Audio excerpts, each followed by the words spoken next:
The legend continues with brushless performance.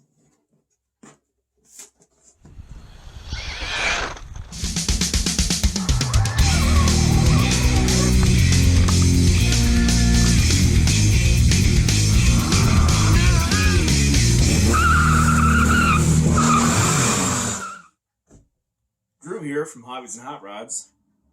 Got us a new RC car. It is a Mini T 2.0 Brushless. So let's open this up and see what she looks like.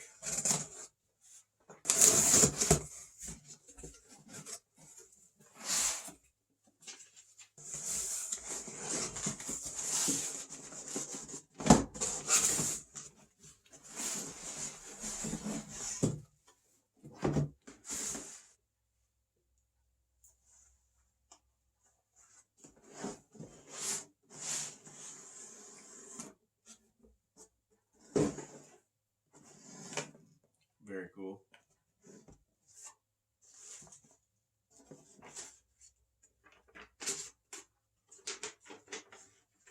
Take your Mini T 2.0 to the next level. All kinds of shiny aluminum parts on there. They're all black.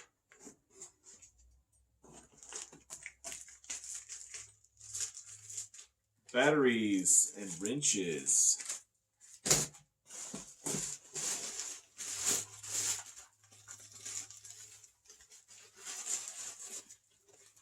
Radio, very small.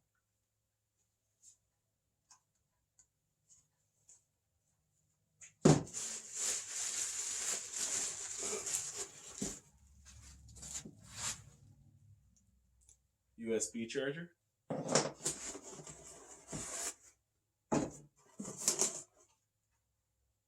And the Mini T 2.0. Been wanting one of these for a while, but they didn't have a brushless version for quite a while, and I don't want to pay $300 for the 40th anniversary. So I like that this has the aggressive tires. I think they'll work out really good on the track, and I like that they went with a different color scheme.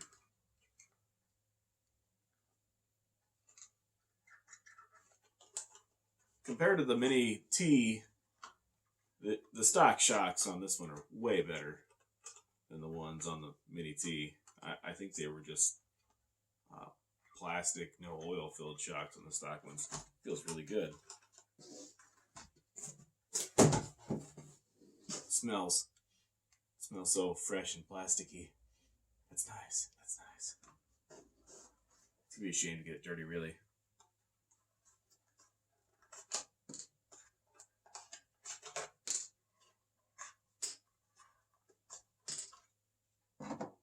Ooh, that's nice. Shiny. It does come with a,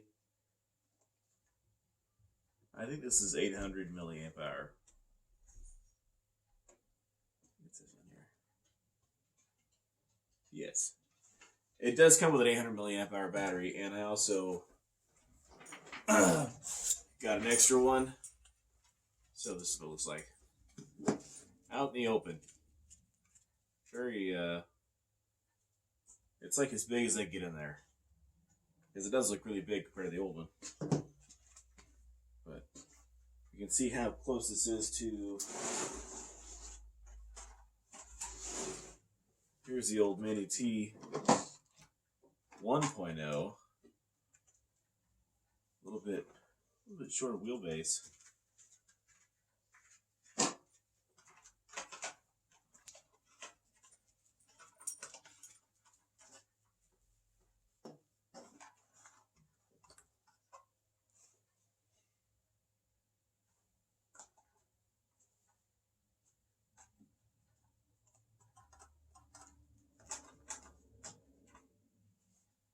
The suspension does feel really nice. The tires are super soft. Now I have a Mini AT, and I have a mini AT, and it's also a brushless motor like this, and it was a piece of crap. So I hope that this is better. Although it's pulling a lot less weight with this small Mini T 2.0 than the Mini AT. It's kind of weird looking at this and seeing no motor in the back, because it's like when you land this way, you have all tire. So you have all this angle you can land the tire still in and save it. As to where with the old one with the motor hanging in the back, you can only get to here, and you're on the motor plate. See what I mean? Big difference. So nothing hanging off the back here is pretty cool.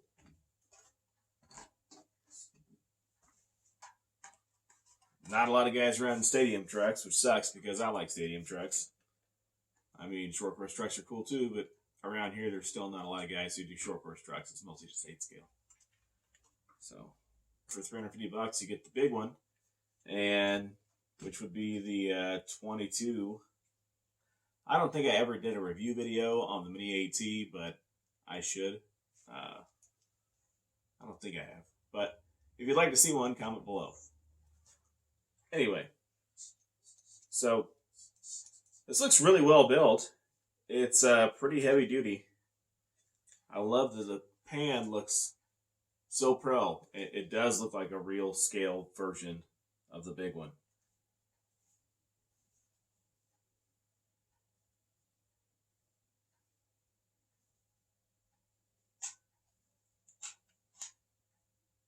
Whoa, now that's pretty cool.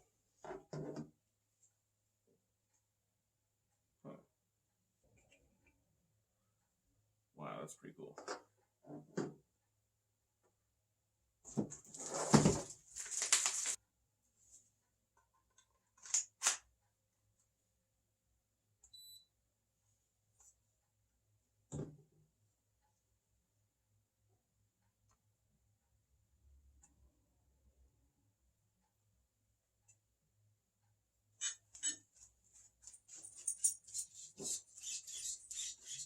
Wow, fast steering. Very fast steering.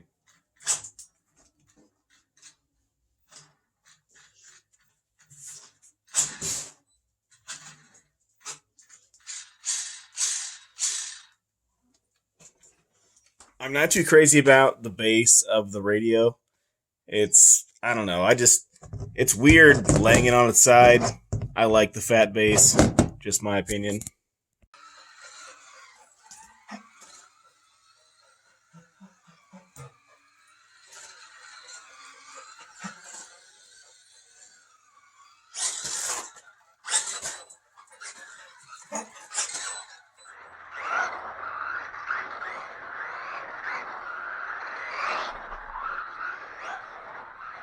And I haven't opened this yet, but the top of this just pivots open.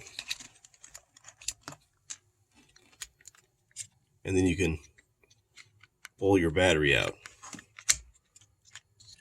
Kind of similar to the old one, but the old one only had one pin. So, and this is a 6,000 kV motor. I didn't realize that till I started messing around with the box. That is pretty awesome.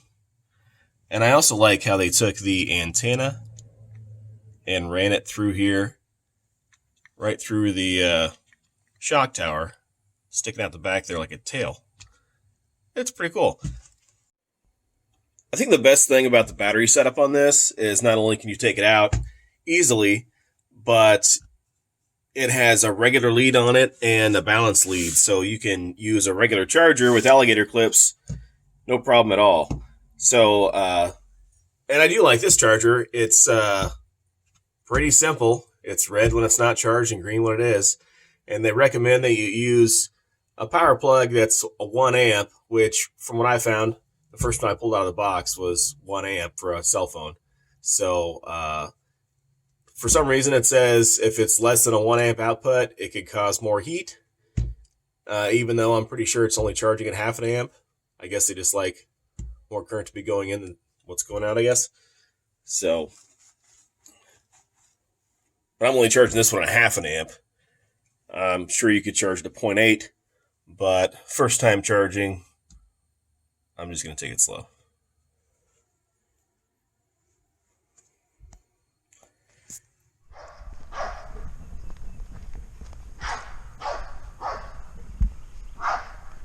Jetta. That might be a new highlight reel right there. This might be a new track car. This is awesome. I might have to get one just like it so that we can run.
You got nothing?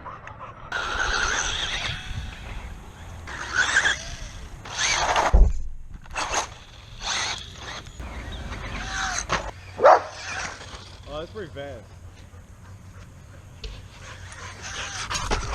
Oh, that was nice.